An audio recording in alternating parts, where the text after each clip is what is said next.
1992 സ്ഥാപിതമായിട്ടുള്ള ജോർജിയയിലെ capital സിറ്റിയിൽ situate ചെയ്തേക്കുന്ന Tbilisi medical അക്കാഡമിയിലാണ് ഞാൻ എന്നുള്ളത്. സോ നമ്മുടെ കോളേജ് സിറ്റുവേറ്റ് ചെയ്തേക്കുന്നതെന്ന് പറഞ്ഞു കഴിഞ്ഞാൽ ജോർജിയയുടെ ക്യാപിറ്റൽ സിറ്റിയിലാണ്. അതിന് എന്താണ് ഏറ്റവും വലിയൊരു ബെനിഫിറ്റ് എന്ന് പറഞ്ഞു കഴിഞ്ഞാൽ ആക്സസ് തന്നെയാണ്. ബിക്കോസ് എയർപോർട്ടിൽ നിന്ന് ഭയങ്കര നിയർ ആണ്. സിറ്റിയുടെ ഒരു സെൻട്രൽ പോർഷനിലായിട്ടാണ് എന്ത് വരുന്നത്, നമ്മുടെ കോളേജ് വരുന്നത്. പിന്നെ നോർമലി ഇന്ത്യയിൽ നിന്ന് വിദേശത്തോട് MBBS പഠിക്കാനായിട്ട് വിദ്യാർത്ഥികൾ വരുന്ന സമയത്ത് അവർക്ക് കുറേ കൺസേൺസ് ഉണ്ടാവും റിഗാർഡിംഗ് ദ ബഡ്ജറ്റ്. അത് കൂടാണ്ട് സേഫ്റ്റി അങ്ങനെയുള്ള കാര്യങ്ങളിലൊക്കെ ഒരുപാട് കൺസേൺസ് ഉണ്ടാവില്ലേ. സോ നമ്മൾ ടിബിലിസി മെഡിക്കൽ അക്കാഡമിയുടെ ട്യൂഷൻ ഫീസിലോട്ട് വരുന്ന സമയത്ത് 2024 വരെ ഇവിടുത്തെ ട്യൂഷൻ ഫീസ് എന്ന് പറഞ്ഞാൽ $6,500 ആണ്. ദെൻ നമ്മുടെ ഒരു ലിവിംഗ് കോസ്റ്റ് എന്ന് പറഞ്ഞാൽ അറൌണ്ട് ഒരു $3,000 to $3,500 ആണ് നമ്മുടെ ലിവിംഗ് കോസ്റ്റ് വരുന്നത്.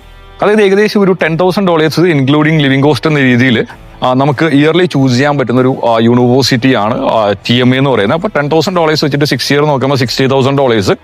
സോ ഏകദേശം ഒരു 48 മുതൽ 50 ലക്ഷം രൂപ വരെ നമുക്ക് TMAയിൽ ടോട്ടലായിട്ട് 6 ഇയേഴ്സ് MBBS കോഴ്സ് കംപ്ലീറ്റ് ചെയ്യാനായിട്ട് വേണ്ടി വരും. സോ ഇവിടുത്തെ കോഴ്സിന്റെ സ്ട്രക്ചർ വരുമ്പോൾ 6 ഇയേഴ്സ് ആണ് കോഴ്സിന്റെ ഡ്യൂറേഷൻ വരുന്നത്. ECTS സിസ്റ്റമാണ് ഫോളോ അപ്പ് ചെയ്യുന്നത്. അതായത് European credit transfer system follow up ചെയ്യുന്ന ഒരു യൂണിവേഴ്സിറ്റിയാണ്. എവരി ഇയർ 60 ക്രെഡിറ്റ്സ് വെച്ചിട്ട് 6 വർഷം കൊണ്ട് നമുക്ക് വേണ്ടതെന്ന് പറഞ്ഞാൽ 360 ക്രെഡിറ്റ്സ് ആണ് എന്ത് വേണ്ടത് നമുക്കിവിടെ ടോട്ടലായിട്ട് നമുക്ക് നേടേണ്ടതുള്ളത്. അങ്ങനെയാണെങ്കിലാണ് നമുക്ക് ഇവിടുത്തെ ഡിഗ്രി കംപ്ലീറ്റ് ചെയ്യാനായിട്ട് സാധിക്കുക. വൺസ് നമ്മൾ എന്ത് ചെയ്യുന്ന ഒരു ഡിഗ്രി കംപ്ലീറ്റ് ചെയ്താൽ നമുക്ക് നാട്ടിൽ വന്നിട്ട് FMG എക്സാം എഴുതിയിട്ട് നമുക്ക് എന്ത് ചെയ്യാൻ പറ്റും, നാട്ടിൽ വർക്ക് ചെയ്യാനായിട്ടും സാധിക്കും. ഞാൻ നേരത്തെ നിന്നെന്ന് പറഞ്ഞാൽ TMAന്റെ ഒരു എൻട്രി ചെയ്യുമ്പോൾ ഒരു സെൻട്രൽ പോർഷനിലാണ് ഉണ്ടായിരുന്നത്. ഇതാണ് നമ്മുടെ TMAന്റെ ലോബി വരുന്നത് കേട്ടോ.